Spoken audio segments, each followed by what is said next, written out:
Hello everyone. मेरा नाम है यस साहू और आज हम स्टार्ट करने वाले हैं education system of ancient India. जी हाँ, हम पढ़ेंगे एंशियंट इंडिया के एजुकेशन सिस्टम के बारे में। इसमें हम देखेंगे इकोनॉमिक एक्टिविटीज़, कल्चरल प्रैक्टिसेस और सोशल सिस्टम कि किस हिसाब से वैदिक एजुकेशन प्रोवाइड की जाती थी एंशियंट इंडिया में। तो इसको हम स्टार्ट करते हैं यहाँ से। सॉरी, थोड़ा आगे हो गया था। The roots of wisdom, education and life in ancient India. The visual exploration of the Vedic period 1500 BC से 600 BCE तक, जो कि हमने वैदिक पीरियड में हिस्ट्री के लेक्चर में देखा था कि यहीं से वैदिक पीरियड स्टार्ट है हमारा। और अब यहीं से हम स्टार्ट करते हैं हमारे एशियंट इंडिया की एजुकेशन सिस्टम, जो कि वैदिक पीरियड से रिलेटेड है। इसमें पहले हम देखते हैं किस किस पे एम और या फिर डेवलपमेंट रहता था, जैसे मेंटल, मोरल, फिजिकल और स्पिरिचुअल। इस चारों चीज़ों पर बहुत ज़्यादा जोर दिया जाता था हमारी एंशियंट एजुकेशन में। जैसे कि मेंटल में intellectual sharpness, connections and memory, character moral में character building, ethical living and discipline. ऐसे ही फिजिकल में fitness, bodily discipline, self control, brahmacharya. Spiritual में कनेक्शन ऑफ डिवाइन, जैसे ब्रह्म विद्या, हायर ट्रुथ। और ब्रह्म विद्या पे सोशल, कल्चर, रिलीजियल ड्यूटीज पे, और खासकर एक बहुत ही इंपॉर्टेंट चीज़ पे ध्यान दिया जाता था, अर्निंग लिवहुड। ये क्या होता है? जैसे कमाना, कमाते कैसे हैं लोग बाग अपना लिवरहुड, मतलब ज़िंदगी चलना चाहिए। विद स्पिरिचुअल ग्रोथ के साथ training for earning livelihood. Okay guys, तो मुझे जहाँ तक लगता है आपको ये वाला टॉपिक समझ आ गया होगा। अब साइलेंट फीचर्स देखते हैं हम थोड़े बहुत इसके, मतलब क्या क्या रहता था। ये तो ऊपर ऊपर का हो गया कि किस पे डबल, मतलब एम किस पे रहता था। कि जैसे अभी एम रहता है हमारा, जैसे कि जॉब पाना। हमारा मेन मोटिव यही रहता है कि जॉब पाकर अर्निंग करना। पर पहले ये चार मोटिव रहते थे, याद रखना, आपको हर जगह काम में आएंगे यही। Mental, moral, spiritual and physical. ये चार मेन मेन कह सकते हैं, होलिस्टिक डेवलपमेंट कह सकते हैं, एम बोल सकते हैं।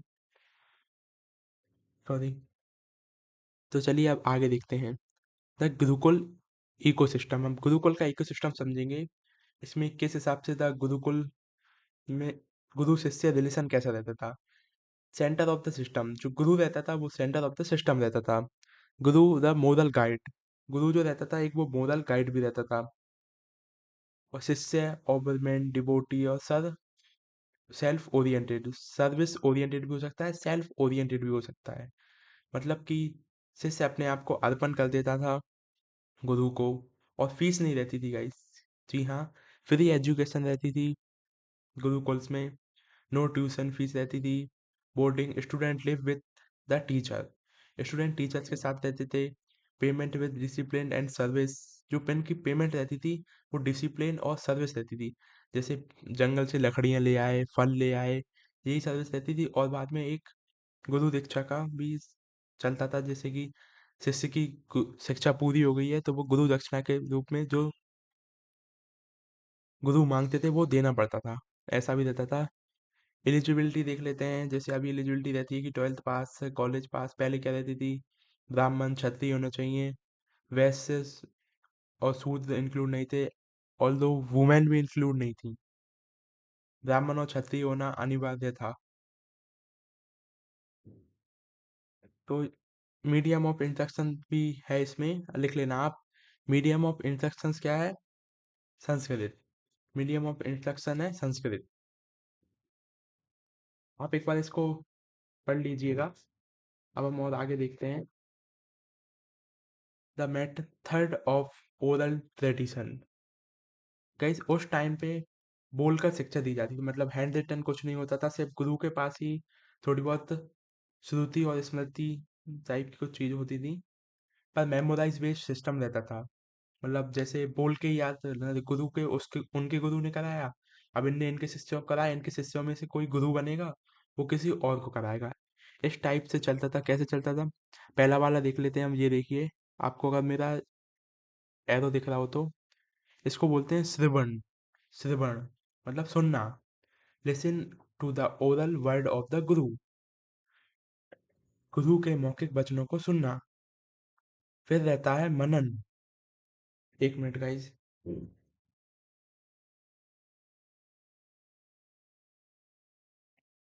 रहता है मनन, इंटेलेक्चुअल चिंतन, मतलब रिफ्लेक्शन को चिंतन बोलते हैं। और फिर आत्मसात, एसिमिलेशन को आत्मसात बोलते हैं। फिर थर्ड आता है निधि घसन, इसमें क्या रहता है, ध्यान और सत्य के अनुभूति, meditation and realisation of truth. ये तीन बहुत इंपॉर्टेंट थे, जैसे कि पहले सुनना, जैसे कि आप, मैं बोल रहा हूँ आप सुन रहे हो। फिर मनन करना, मनन मतलब सोचना कि इसने जो बोला वो सही है क्या, इसने बोला वो एग्जाम में लिख सकते हैं क्या, मतलब जो भैया ने बोला वो एग्जाम में लिख सकते हैं क्या, तुझे भैया बोल रहे हैं वो सही हो सकता है या गलत बोल रहे हैं, वीडियो स्किप कर दें, दूसरे की सुनना है। मनन करना मतलब चिंतन करना। अब दूसरा आता है निधि घसन, ध्यान एंड रियलाइजेशन ऑफ ट्रुथ, उसको एक्सेप्ट करना। जैसे कि मैंने बोल दिया, आपने एक्सेप्ट कर लिया और आपने एग्जाम में लिख दिया और आपको मार्क्स मिल गए, तो आपने वो एक्सेप्ट कर लिया। सपोर्टिंग टेक्निक्स क्या कहती, ये देख लेते हैं हम।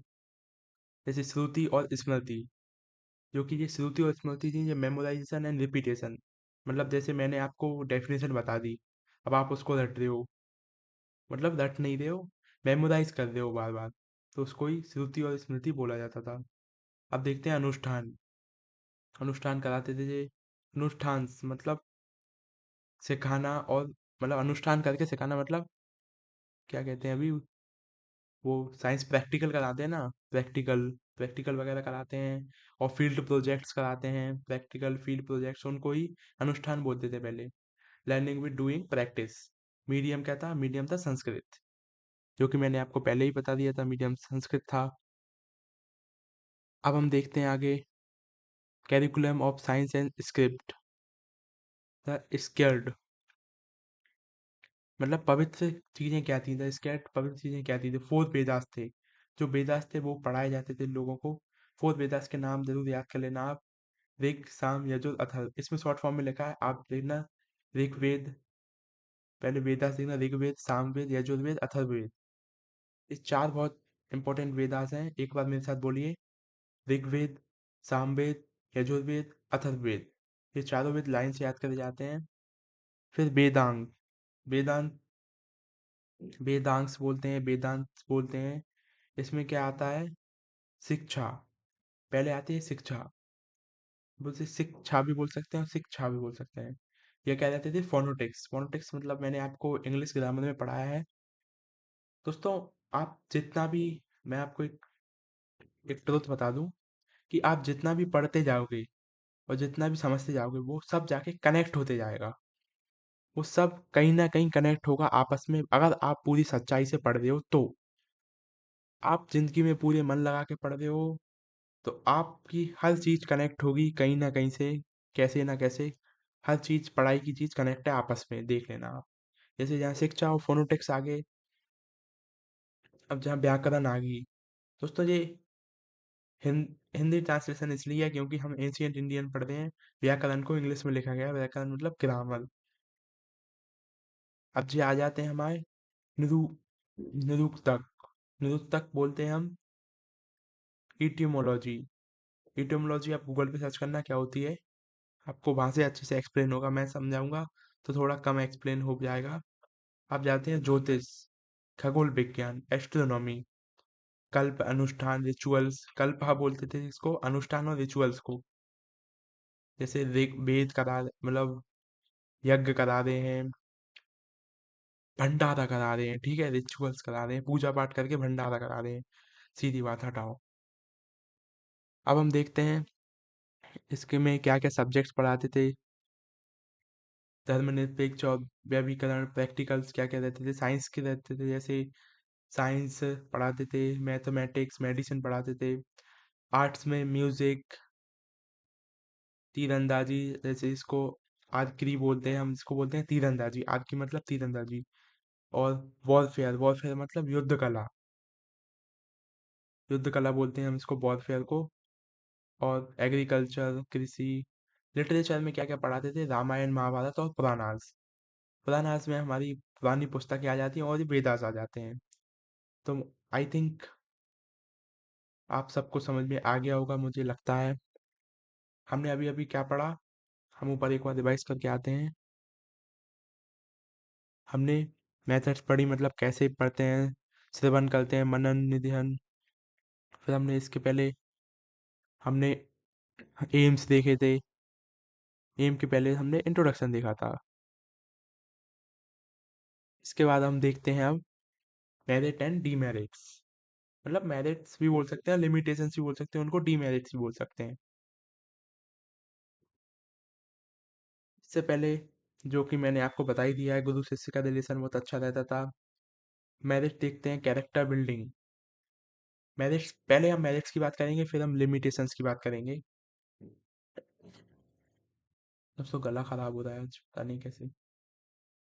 स्ट्रॉन्ग कैरेक्टर, मतलब कैरेक्टर बिल्डिंग करते थे। मतलब आपने कृष्ण भगवान को देखा होगा, अर्जुन को देखा होगा, उनका कैरेक्टर कितना महान था, आज तक हम उन लोगों को मानते हैं।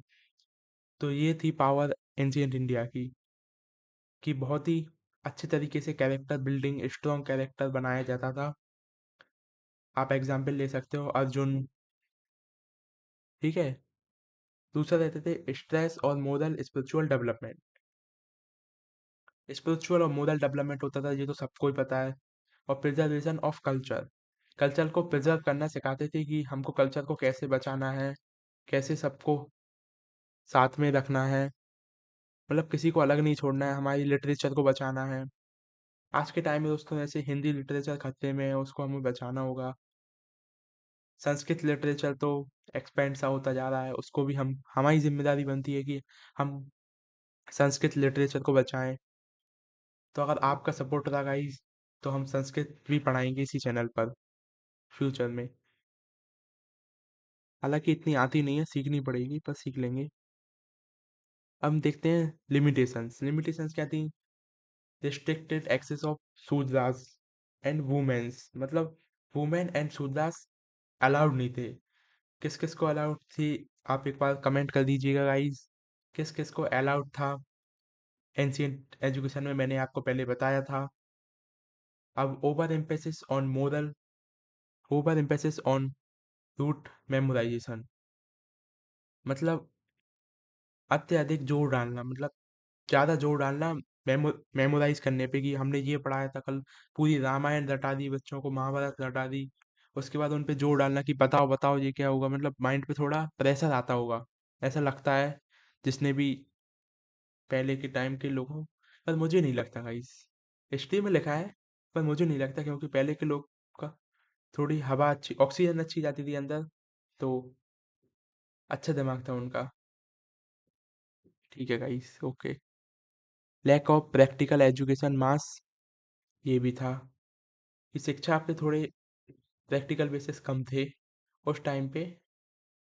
रिलीजियस डोमेन्स बहुत था, जैसे कि हमको यही रिलीजियस डोमेन्स दिख रहा है। जैसे शूद्रास को अलाउड नहीं था, वुमेन्स को एजुकेशन अलाउड नहीं थी। बस यही डी मेरिट्स और डीमेरिट्स आप इनमें भर भर के लिख सकते हो। डीमेरिट्स में आप लिख देना, वुमेन्स को अलाउड नहीं करते थे, वुमेन्स को सिर्फ, छोटी बच्चों को थोड़ी बहुत एजुकेशन लेने की थी। अनऑफिशियल एजुकेशन ले सकते थे वो, मतलब कोई बुक वगैरह उनके भाई वगैरह लेके आए तो वो घर पे बैठ के पढ़ सकती थी बस। वो गुरुकुल में नहीं जा सकती थी। और सूरदास को तो गुरुकुल छूने भी नहीं दिया जाता था, ऐसा माना जाता है, हिस्ट्री में लिखा है।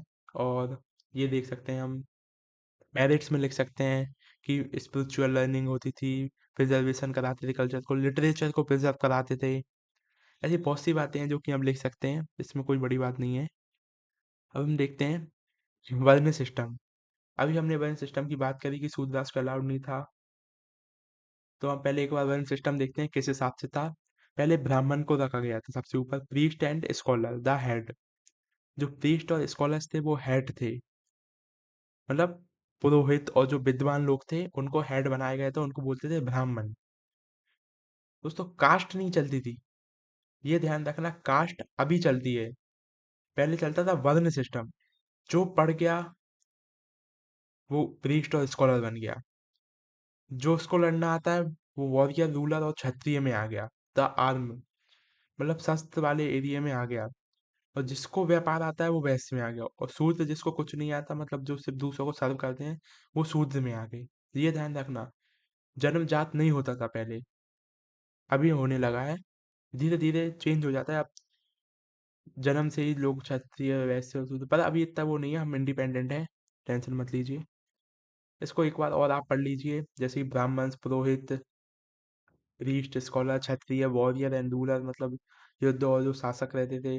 वैसे में ट्रेडर आ गए, व्यापारी, किसान, और जो उनने थीक्स बना ली, मतलब संघ बना लिए। थीफ मतलब संघ, सॉरी, थीफ मतलब जांग, मतलब एक ह्यूमन को आप ऐसे मानिए, और उसके जो पैर थे उनको शूद्र माना गया, मतलब वुमेन, वर्कर्स और सर्वेंट्स। और जो थाई थी, थाई मतलब जो सबसे स्ट्रांग पार्ट रहता है आपकी बॉडी का।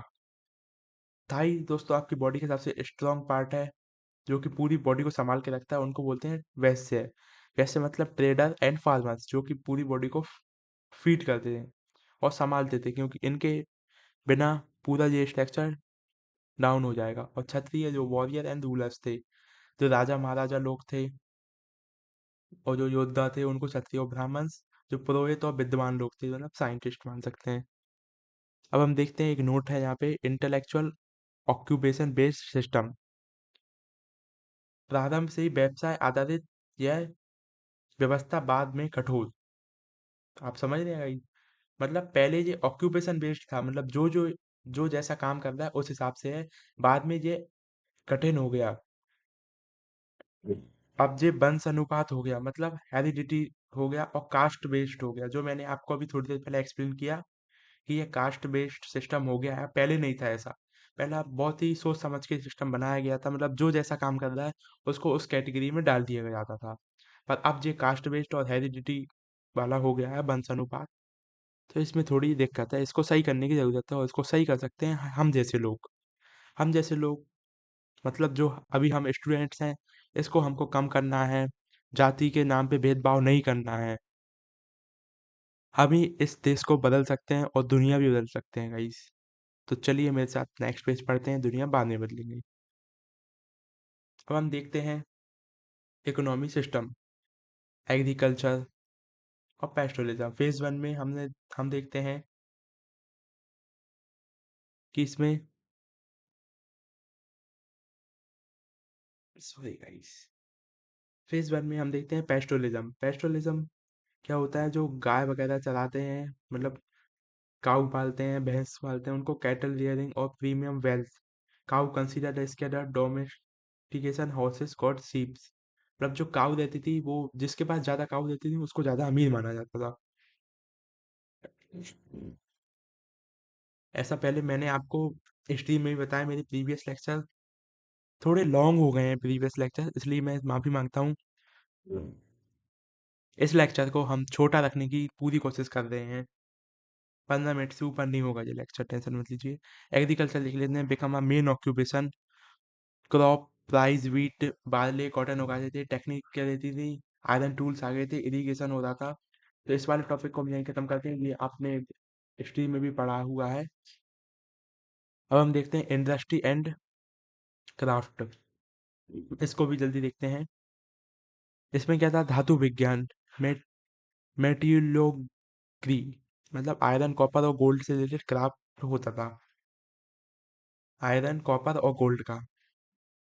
और पोट्री, वेयरिंग और शिप बिल्डिंग, जहाज निर्माण होते थे, बुनाई होती थी, बर्तन बनाना होता था क्राफ्ट में। इंटरनल ट्रेड होती थी। एक इंटरनल ट्रेड होती थी जो कि विलेज में ही होती थी। जैसे ट्रेड नेटवर्क देख लेते हैं हम यहाँ पे, ये देखिए दोस्तों, मेरे पास थोड़े टूल्स की कमी है अभी, वो भी अगली वीडियो में एडजस्ट हो जाएंगी। इंटरनल विलेज में मतलब विलेज से टाउन जा रहा है, टाउन से मार्केट जा रहा है। और एक्सटर्नल कहाँ कहाँ तक जाता था आपको पता ही है, अपने हिस्ट्री में पढ़ाई है। मेसोपोटामिया, पर्सिया, सेंट्रल एशिया, फिर बाद में यूरोप भी जाने लगा था। करेंसी क्या चलता? बार्टर सिस्टम चलता था। पंच मार्क्ड कॉइन चलने लगे थे बाद में। दोस्तों पंच मार्क्ड कॉइन बाद में आए थे, पर बार्टर सिस्टम पहले चलता था। एक सामान से दूसरा सामान लिया, यही चलता था। तो ये भी हमने हिस्ट्री में पढ़ रखा है, बहुत ईजी है, कुछ भी कठिन नहीं है। आप एक बार रीड करके भी इसके बारे में 5-5 6 6 पेज भी लिख सकते हो। लिख सकते हो ना गाइज? इतना तो मुझे आप पे विश्वास है, आप लिख सकते हो। जी हाँ। आप अपने आप को कम मत समझो, आप कुछ भी कर सकते हो। आप एक इंसान दुनिया बदलने की हो सकता है, जैसे महात्मा गांधी। अब हम फैमिली स्ट्रक्चर देख लेते हैं। Status of women, a shift of particular protection. इसमें कोई ज़्यादा कुछ है नहीं।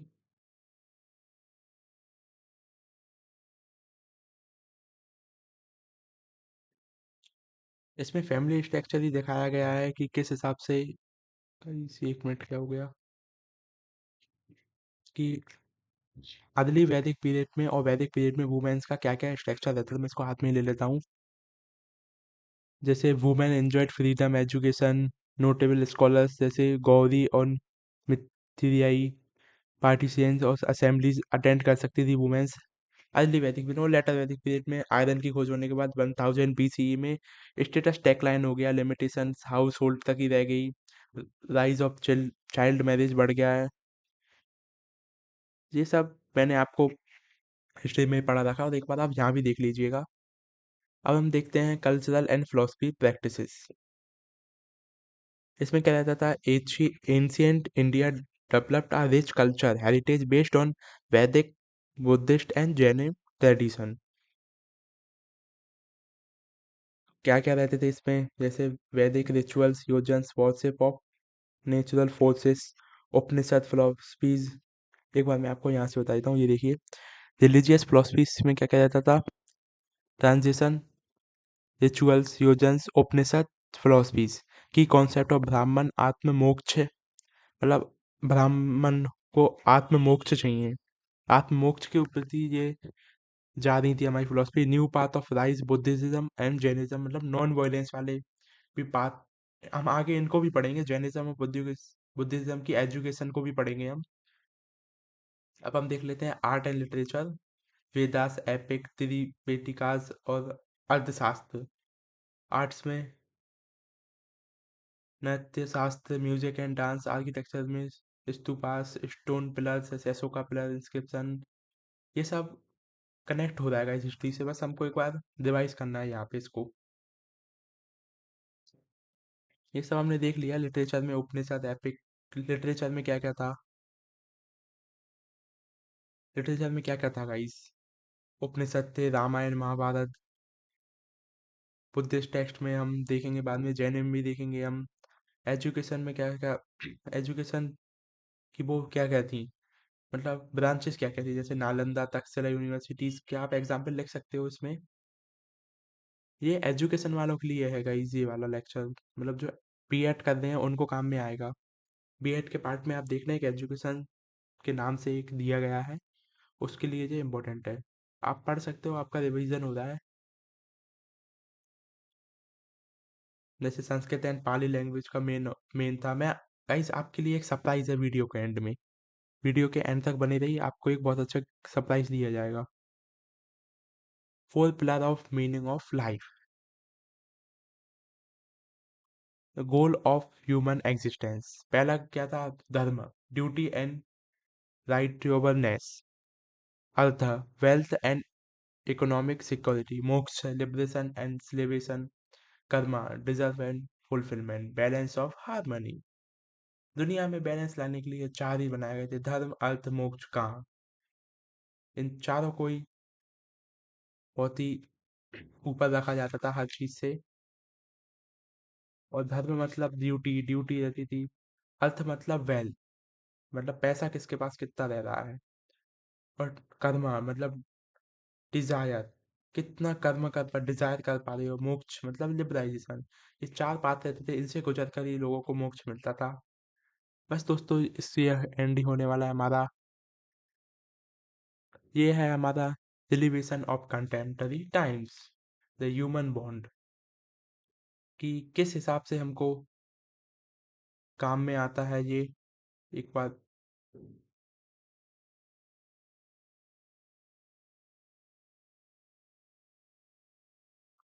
इस आप भी कर सकते हो। अपना फ़ोन उठाइए और गूगल का इस्तेमाल कीजिए, जब कुछ भी समझ नहीं आ रहा हो। मैं भी करता हूँ, आप भी कीजिए। अपना दोस्त बनाइए गूगल को। ह्यूमन बॉन्ड, शिक्षक छात्र संबंधों में आपसी समान और मेल जोल रखना, मतलब टीचर स्टूडेंट रिलेशन रखना। होल चाइल्ड, पूरा बच्चे को मतलब डेवलपमेंट करना, फुल डेवलपमेंट, जैसे moving beyond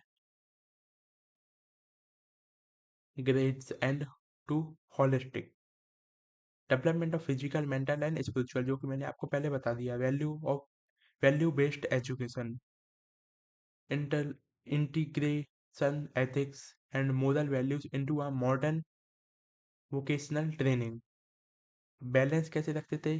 finding the equilibrium between the materialism, success, artha and purpose, dharma, भौतिक सफलता, अर्थ और उद्देश्य, धर्म के बीच संतुलन बनाए रखना। दोस्तों ये वाला हमारा यहीं ख़त्म होता है। अब मैं आपके लिए एक बहुत ही इंपॉर्टेंट चीज़ लेके आया हूँ। ये देखिए, मैं आपके लिए इस टाइप के नोट्स बना के लाया हूँ। अगर ये नोट्स आपको चाहिए तो कमेंट कर दीजिए नोट्स, और आपके पास नोट्स पहुँच जाएंगे। ये देखिए, बिल्कुल परफेक्ट नोट्स हैं, स्पेलिंग वाइज भी पूरा सही है। ये देखिए, जो जो पढ़ाया है वो सब इसमें है, जो डेफिनेशन मैंने बीच बीच में बोली थी वो सब इसमें है।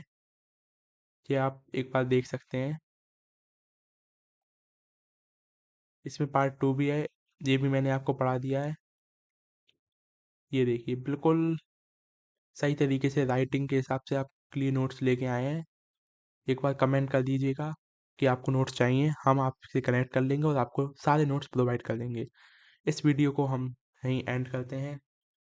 तो वीडियो को देखने के लिए धन्यवाद, और यहाँ एंड तक वीडियो को देखने के लिए शुक्रिया।